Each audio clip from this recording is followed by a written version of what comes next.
Mesdames et messieurs, rebonjour. Je viens vous parler encore ce matin. Nakedi, c'est parce que si nous avons une déstabilisation, je ne dors pas ces nuits-ci. Je ne dors pas ces nuits-ci. Si nous avons une déstabilisation dans le pays, allez-y demander les explications à Oligui. C'est Oligui qui sera responsable de la déstabilisation du pays qui va arriver. C'est une question de jours, de semaines et de mois. Je vous assure. Si le pays est déstabilisé encore cette fois-ci, allez-y demander cela à Oligui. C'est Oligui qui sera responsable de la déstabilisation du Gabon. En poursuivant HPO, qui est son compagnon de route, qui est son compagnon de la libération, Oligui a ouvert une porte à 4 pays babyloniens qui vont revenir pour pouvoir encore prostituer les Gabonais. J'en appelle à Jonas Moulinda. J'en appelle à Christian Rekula. J'en appelle à Sylvain Mefalmetois. J'en appelle à Bob le Fou, pardon. J'en appelle à Maman Suzanne Rebouka, Maman Colette Rebouka. J'en appelle à Suzanne Barat. J'en appelle à Dana.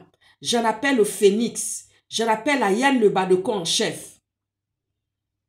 Sortez, réveillez-vous.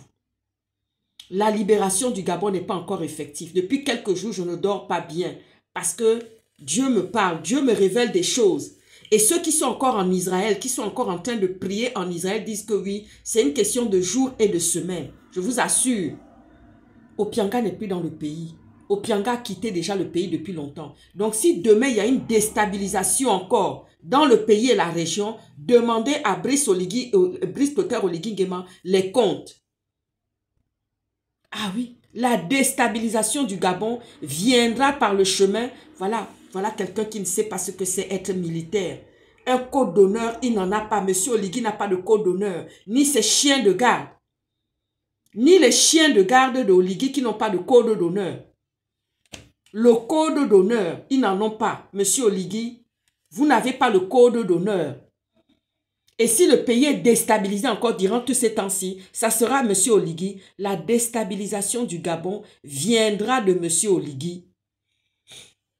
Allez-y lui poser la question. Allez-y lui demander par comment ça se fait-il qu'il ait poursuivi encore son compagnon, avec qui ils ont fait les coups bas ensemble, avec qui ils ont décidé quelque chose ensemble. Mais attendez, M. Oligui, vous ne saviez pas qu'Opianga avait une affaire de mœurs avant? Vous ne saviez pas ça? Parce que moi, je défends la justice. Je ne défends pas l'injustice, je défends la justice. Et dans cette affaire, il n'y a pas encore justice, monsieur Oligui, parce que justice aurait dû avoir lieu. C'est-à-dire que Oligui aurait dû, Opianga, HPO aurait dû répondre de ses faits et de son mauvais comportement qu'il a eu, s'il y a eu mauvais comportement, parce que moi, je ne suis pas juge. J'en appelle aussi aux avocats de HPO. Information judiciaire, vous ne nous avez jamais donné une information judiciaire concernant la situation de HPO. Aujourd'hui, on nous dit que HPO s'est volatilisé dans la nature. Donc, s'il y a une déstabilisation aujourd'hui, si on se retrouve avec une déstabilisation, un coup d'État au Gabon, allez-y demander ça à Brice Clotaire Oligui Nguema. C'est lui qui en est responsable. Monsieur est parti à Bruxelles, mais c'est là-bas que nous avons déposé des choses contre lui. C'est là-bas que nous avons déposé des choses contre M. Oligui. Combien de fois je n'ai pas envoyé des courriers? Combien de fois je n'ai pas alerté la présidente de l'Union européenne, Mme van der Leyen, pour lui dire que nous avons un tyran encore aux portes. La libération du Gabon n'y est pas encore. Voici la déstabilisation du Gabon qui est en train de se préparer par les mains de Brice Clotaire Oligui Nguema. Bonne journée.